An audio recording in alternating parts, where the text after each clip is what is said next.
Moi, je vois déjà ton écran. Mon Dieu, c'est déjà parti, donc fantastique. On Donc, s'améliore. je suis, vous voyez l'écran en ce moment, tout est beau? Oui. Fantastique. Donc, mon nom est Marie-Julie Paradis. Les plusieurs chapeaux que j'ai, bon, je suis la maman du beau Victor que vous voyez à l'écran. Je vais en parler un petit peu tout à l'heure. Je suis également aux communications pour famille.québec, donc avec Nathalie qui est avec nous aujourd'hui. Je suis la rédactrice en chef du magazine Famille Éduque que vous avez la chance de recevoir à tous les 2 mois. Ceux qui ne le reçoivent pas encore, on vous invite à devenir membre gratuitement de famille.québec. Toute l'information est disponible sur notre site Internet. Et de carrière, ben, j'ai ma propre compagnie de marketing, de gestion de communauté, réseaux sociaux et publicité. Donc, je suis partie à mon compte il y a environ 2 ans. J'ai incorporé ma compagnie il y a 1 an. Et on grossit et j'ose dire on parce que je suis rendue avec une personne qui m'aide également. Donc, ma compagnie va très bien. Mais tout ça pour dire que je suis en télétravail, moi aussi, donc à la maison. J'ai un bureau où je vais une fois par semaine, mais sinon, ben, je travaille à la maison dans un bureau aménagé.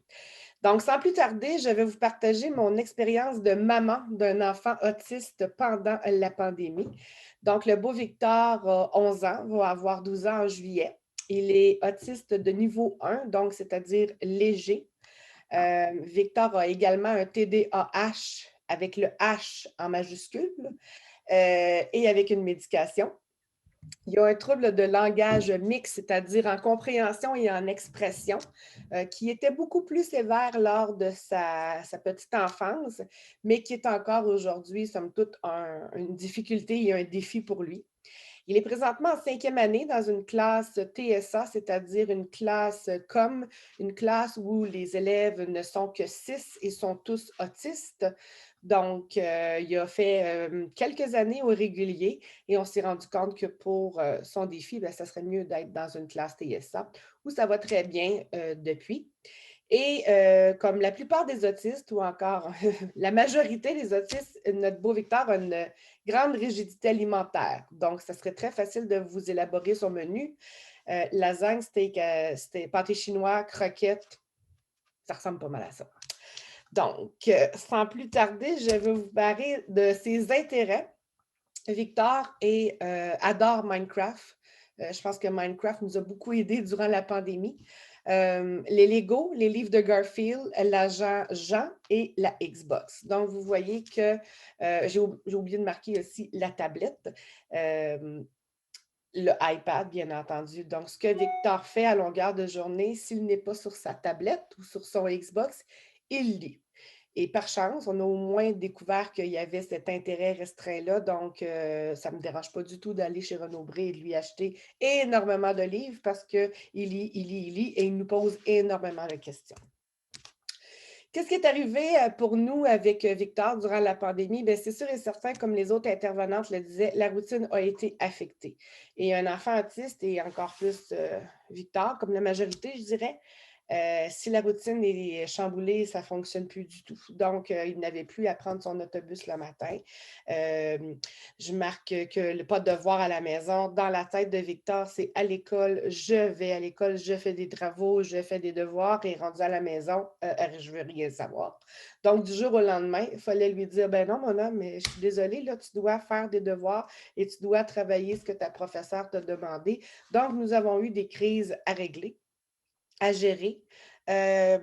On le disait tout à l'heure, il y a eu peur de mourir dans le sens qu'on entendait au début complètement de la pandémie, M.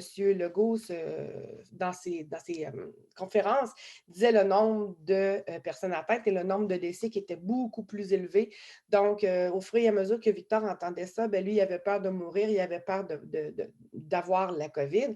Et moi, si je sortais dehors, ben là, il avait peur parce qu'il se disait, ben, tu vas mourir, tu vas attraper la COVID. Donc, il a vraiment fallu lui expliquer que non, je n'allais pas mourir, on se protégeait et on faisait attention.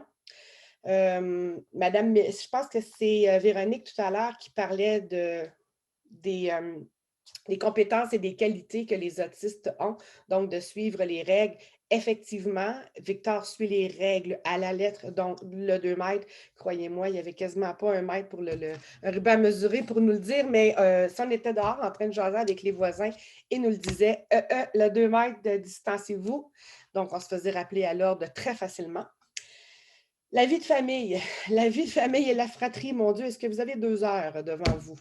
La vie de famille a été chamboulée, l'est encore. Victor est l'aîné. J'ai une petite fille de 10 ans qui est neurotypique, Angélique. Bien entendu, ses frères et sœurs tout de suite en partant, donc on s'entend que c'est chien et chat. Mais puis mon mari travaille aussi à la maison. Donc, comme plusieurs familles, je pense, en ce moment, aujourd'hui même, je vous dirais qu'il va falloir, c'est le temps que l'été arrive, parce que c'est pas facile. Je vous le cacherai pas, c'est vraiment pas facile. Il y a des soirs où oui, je pleure, puis je pleure beaucoup à part de ça, puis je me dis, mon Dieu Seigneur, comment qu'on va faire pour s'en sortir? Parce que on a beau s'aimer, mais vivre dans la maison 24 heures sur 24, tout le monde ensemble, sans pouvoir aller au restaurant, sans pouvoir voir des amis, c'est dur pour tout le monde. Donc, d'avoir un enfant, et d'avoir un enfant autiste, c'est déjà une claque d'en face, on va se le dire. C'est pas évident. Je l'ai accepté, ça fait quelques années, mais il y a toujours des petits deuils, et il y a toujours des petites choses qui nous le ramènent à tous les jours, puis qui nous rappellent que notre enfant n'est pas comme les autres, puis que nous, on doit faire des sacrifices de plus. Donc, avec Victor, ben, son TDAH, il ne peut pas aller faire du sport dans ses cours d'éducation physique. Il n'en fait pas beaucoup d'ailleurs. Là, l'été arrive, ben, il a peur des mouches, il n'aime pas sortir dehors. Donc, veut pas, à un moment donné, il a besoin d'exploser puis d'éclater son énergie, mais il ne peut pas le faire, fait qu'il le fait dans la maison. C'est pas toujours évident. Et comme je suis responsable de mon travail, moi, c'est de gérer des médias sociaux. Fait que si mes enfants viennent dans mon bureau puis voient que je suis sur Facebook, ben les autres, ils pensent que je m'amuse. Ben non, c'est mon travail. Donc, il a fallu aussi leur expliquer que lorsque ma mère est dans son bureau, ben elle travaille. C'est pas parce qu'elle est à la maison qu'elle ne travaille pas. Donc, vie de famille, oui, je vous dirais ça va bien, mais on a hâte que tout redevienne à la normale. Les psychologues, tous ces professionnels-là aussi sont beaucoup en demande. Donc, même si on sonne la cloche, on n'a pas nécessairement d'aide, mais j'ai la chance d'avoir une merveilleuse TES qui est Mélissa et que vous voyez devant vous, Mélissa Baribeau pour ne pas la nommer. Donc, c'est une très grande ressource qu'on a avec nous, que Victor a. Elle nous aide, elle aide Victor, mais elle nous aide aussi beaucoup psychologiquement et c'est une très grande aide. Les avantages, parce que oui, il y en a eu des avantages quand même avec Victor. Écoutez, Mélissa le disait tout à l'heure, effectivement, que puis même, on a rencontré la professeure de Victor la semaine dernière, et lui, ça va mieux en télé-école. Donc, il n'y a pas les autres personnes autour de lui, même s'ils sont seulement 6 dans sa classe, ben il n'y a pas celui d'à côté qui dérange, puis il n'y a pas l'autre à côté qui fait du bruit avec son crayon. Donc, d'avoir l'école, d'avoir sa professeure dans un écran, et de un, tout le monde aime les écrans, les autistes encore plus. Fait que là, en plus, il est dans l'écran.